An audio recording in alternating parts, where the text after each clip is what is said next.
Back, I'm Danny Fry with sports. The Macomb High School football team only collected 2 wins last season, both coming against this week's opponent, West Hancock. The Bombers already have 3 wins this year as the Titans look for revenge. We worked a pass in, and you know, the big thing is where some other media guys were talking about our 3-headed monster with Bryce and Trey and Lucas. But the one thing about it is that there's one guy they forgot about in there, and that's our quarterback Jacob Poor, where he's had in the last couple ball games, you know, he's pulled it out of the belly and took off and went to the house a couple times.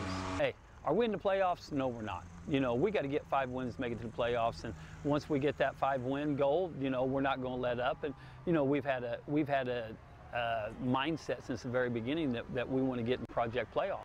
Next up for the Bombers is West Hancock, coming in with a record of 4-1 in a game where the turnover margin may determine the outcome. You know, with high school football, the thing you got to realize is once you get a win and you start believing in yourself, it starts snowballing, and I think that's what they're doing. You know, they look very good on film, and I've been very impressed with them with everything I've seen all year long. I think the biggest key in the ball game is going to be penalties and turnovers, and you know, right now on the year we're +11 on turnovers, and I think any coach in the country would take +11 on turnovers.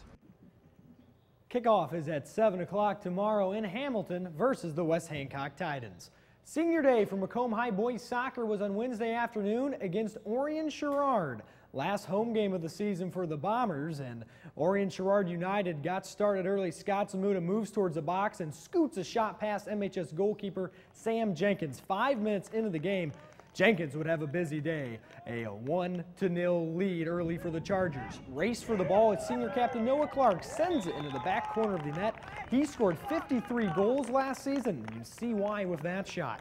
Down 2-0 in the 10th minute. Grant Hannett trying to answer for the Bombers, but a nice save by the Charger keeper Chase Fiedler, and the defense gets it out of there. Then Chris Daubert with an absolute rocket from way out for the goal.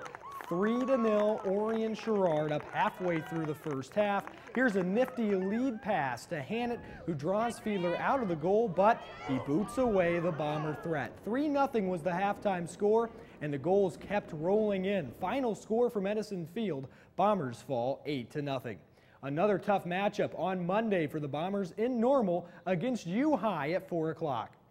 The Western Illinois volleyball team is now focusing on Summit League play as they return home this weekend. Cody Snodgrass has more.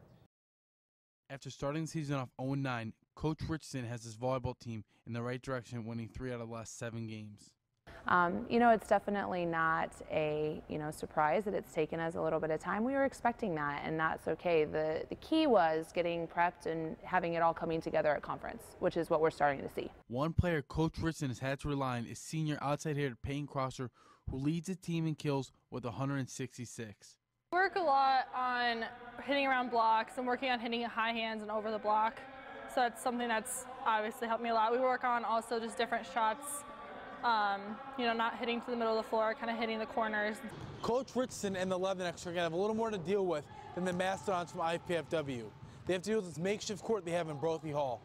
You know, obviously the best thing for us is that we're in here all week practicing, so that gives us the opportunity to already be on this court and kind of get the feeling of the building and, you know, our surroundings. You know, we were in here in preseason too a little bit, so we spent about a week in here. So, you know, we kind of, I don't want to say that it's not home because it kind of feels a little bit like home. We've been over here, we've prepped, so I think that we'll do just fine. The Leathernecks will have its conference opener this Friday, October 2nd at 7 o'clock in Brophy Hall. For News 3, I'm Cody Snodgrass. Thanks, Cody. The Leathernecks play IPFW tomorrow night, then also host IUPUI Sunday at 1 back inside Western Hall. Homecoming activities continue on Saturday as Leatherneck football welcomes in Southern Illinois. Head coach Bob Nielsen explained how his team will come out to play. Our guys are excited to be back at home. It's been a month. It's hard to believe, but it's actually been a month since we've played at home. In that home opener against Eastern Illinois, we had a great crowd. I hope we get an even better crowd here Saturday afternoon, and a crowd that will help give us that home field advantage at Hansen Field. Kickoff is at 3:05 p.m. on Saturday at Hansen Field. Watch the game live on ESPN3.